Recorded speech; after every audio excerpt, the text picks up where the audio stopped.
Hello friends, I hope you are doing great. Welcome back to the Justice Junction. In this video, I am going to continue series of legal maxims. Legal maxims provide concise principles that guide legal interpretation and decisions making.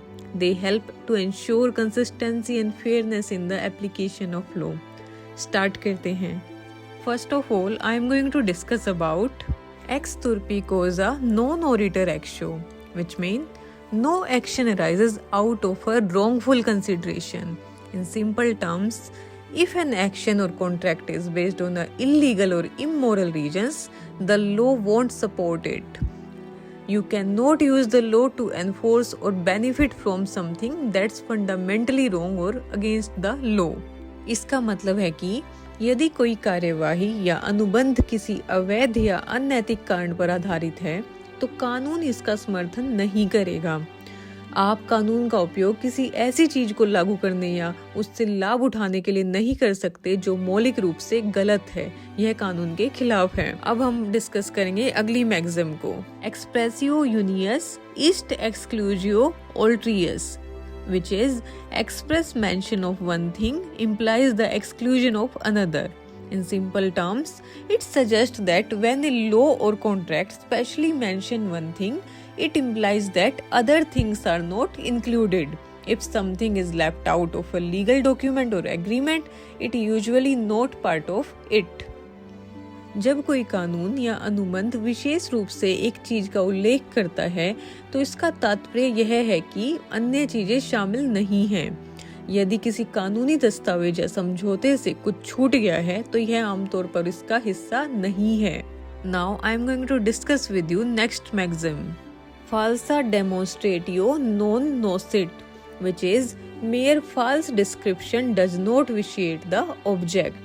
If there is a mistake or error in describing something in a legal document, it does not necessarily make the entire document invalid. In simple terms, a small mistake is how something is described does not usually ruin the entire legal agreement. इसका मतलब है कि यदि किसी कानून दस्तावेज में किसी चीज का वर्णन करने में कोई गलती या त्रुटि है तो यह जरूरी नहीं है कि पूरे दस्तावेज को अमान्य कर दें। सरल शब्दों में किसी चीज का वर्णन करने में एक छोटी सी गलती आमतौर पर पूरी कहानी समझौते को बर्बाद नहीं करती। Now I am going to discuss with you next maxim. Feri non debet sed factum valet, which means it ought not to be done, but once done, it's valid. This legal maxim suggests that even if something should not have been done, once it's done, it's considered valid and legally binding. If an action is against the rules but still happens, it can be legally enforceable after the fact. इस कहावत का मतलब है कि भले ही कुछ नहीं किया जाना चाहिए था, एक बार ऐसा हो जाने के बाद इसे वैध और कानूनी रूप से बाध्यकारी माना जाता है। यदि कोई कार्यवाही नियमों के विरुद्ध है लेकिन फिर भी होती है तो तथ्य के बाद इसे कानूनी रूप से लागू किया जा सकता है। Now I am going to discuss with you another legal maxim.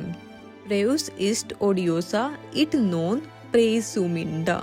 That is, fraud is odious and not to be presumed. In simple words, the law dislikes and does not assume fraud unless there is a clear evidence of it.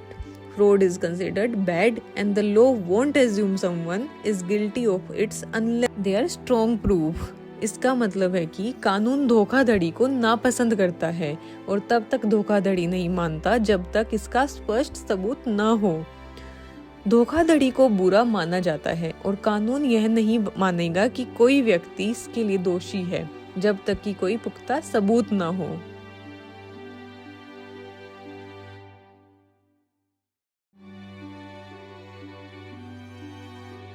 Now we are going to discuss next maxim.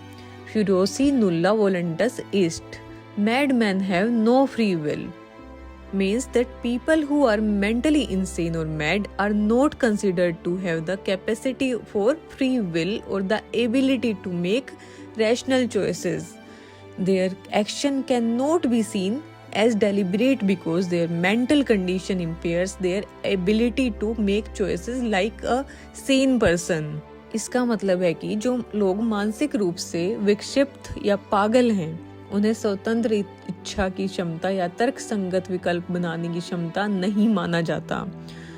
उनके कार्यों को जानबूझकर नहीं देखा जा सकता, क्योंकि उनकी मानसिक स्थिति एक स्वस्थ व्यक्ति की तरह चुनाव करने की उनकी क्षमता को खराब कर देती है।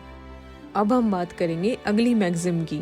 जेनेरेल डिक्टम जनरलिटर ईस्ट लिटर प्रिटेंडम, that is a general expression is to be construed generally. In simple words, when the law uses a general or broad term, it should be understood in a general or broad way. If the law talks about something in a general manner, it's meant to apply broadly to many situations rather than being limited to specific cases. इस कहावत का मतलब है कि जब कानून किसी सामान्य या व्यापक शब्द का उपयोग करता है तो उसे सामान्य या व्यापक तरीके से समझा जाना चाहिए। यदि कानून किसी चीज के बारे में सामान्य तरीके से बात करता है तो इसका मतलब विशिष्ट मामलों तक सीमित होने के बजाय व्यापक रूप में कई स्थितियों पर लागू होना चाहिए। Now I am going to discuss with you next maxim. Heiris legitimus ist quem nuptiae demonstrans, which mean he is the lawful heir whom the marriage demonstrates. In simple words, maxim suggests that the child born to a married couple is considered the legitimate or lawful heir of the parents. When the child parents are married, the law typically recognize the child as the rightful heir of their parents. यह कहावत बताती है कि विवाहित जोड़े से पैदा हुआ बच्चा माता पिता का वैध उत्तराधिकारी माना जाता है। जब किसी बच्चे के माता पिता विवाहित होते हैं तो कानून आमतौर पर बच्चे को उस माता पिता के असली उत्तराधिकारी के रूप में मान्यता देता है। Now we are moving towards next maxim. Hominium causa jus constitutum est, that is, law was constituted for the benefit of humankind. In simple words, the law are created to benefit and protected people. The purpose of law is to make society fair and safe for all of us. इसका मतलब है कि कानून लोगों के लाभ और सुरक्षा के लिए बनाए जाते हैं। कानूनों का उद्देश्य समाज को हम सभी के लिए निष्पक्ष और सुरक्षित बनाना है। Now I am going to discuss next maxim. Identitas vera coliguter ex multitudine signorum. That is, the identity is collected from a multitude of signs. It means that to determine someone's true identity, you should consider many different pieces of evidences or signs. When trying to figure out who a person really is, you need to look at lot of information or clues rather than just one thing. इसका मतलब है कि किसी की असली पहचान निर्धारित करने के लिए आपको कई अलग अलग सबूतों या संकेतों पर विचार करना चाहिए। यह पता लगाने की कोशिश करते समय कि कोई व्यक्ति वास्तव में कौन है, आपको केवल एक चीज की बजाय बहुत सारी जानकारी या सुराग देखने की जरूरत है। अब डिस्कस करते हैं अगली मैक्सिम को। Ignorantia facit exhaust, ignorantia juris nos excusat, which mean ignorance of fact excuses ignorant excuse. In simple terms, that not knowing the fact can be an excuse, but not knowing the law is not an excuse. If you did not know something important about a situation, it might help you avoid blame, but not knowing the law is generally not a valid excuse if you break it. इसका मतलब है कि तथ्यों को न जानना एक बहाना हो सकता है, लेकिन कानून को न जानना कोई बहाना नहीं है। यदि आप किसी स्थिति के बारे में कुछ महत्वपूर्ण नहीं जानते तो यह आपका दोष से बचने में एक मदद कर सकता है, लेकिन यदि आप कानून तोड़ते हैं तो कानून को न जानना आमतौर पर एक वैध बहाना नहीं है। अब बात करेंगे अगली मैक्सिम की। Ignorantia juris non excusat, that is, ignorance of law does not excuse. Means that not knowing the law is not a valid excuse for breaking it. In simple terms, you cannot use "I did not know it was illegal" as an excuse if you break the law. Ignorance of the law does not typically absolve someone from legal consequences. कानून को न जानना उसे तोड़ने का वैध बहाना नहीं है। यदि आप कानून तोड़ते हैं तो आप बहाने के रूप में मुझे नहीं पता था कि यह अवैध था का उपयोग नहीं कर सकते। कानून की अज्ञानता आमतौर पर किसी को कानूनी परिणामों से मुक्त नहीं कर सकती। अब हम डिस्कस करेंगे अगली maxim.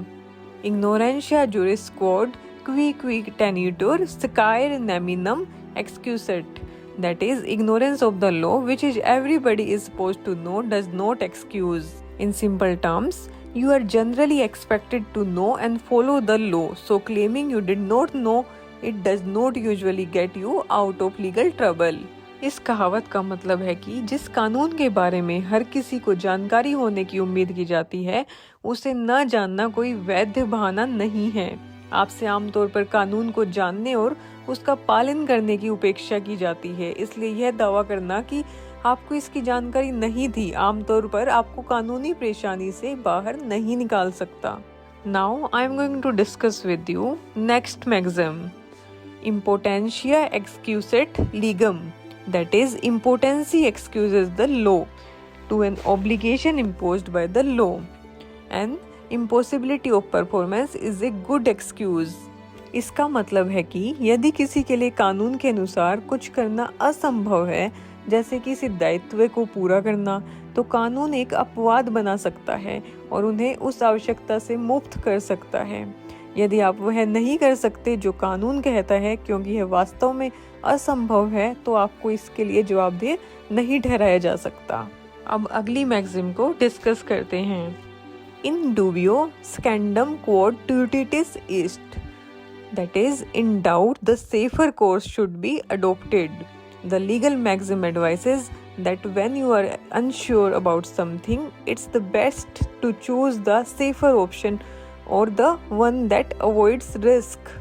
If you are not sure what to do and want to be cautious, go with the choice that seems less risky or problematic. इसका मतलब है कि जब आप किसी चीज के बारे में अनिश्चित हैं, तो सुरक्षित विकल्प या जोखिम से बचने वाला विकल्प चुनना सबसे अच्छा है। यदि आप निश्चित नहीं हैं कि क्या करना है और सतर्क रहना चाहते हैं, तो उस विकल्प को चुनें जो कम जोखिम भरा या समस्याग्रस्त लगता है। That's it for today. Thank you for joining us today to learn about the legal maxims. If you found the video informative, don't forget to like, share and subscribe for more educational content.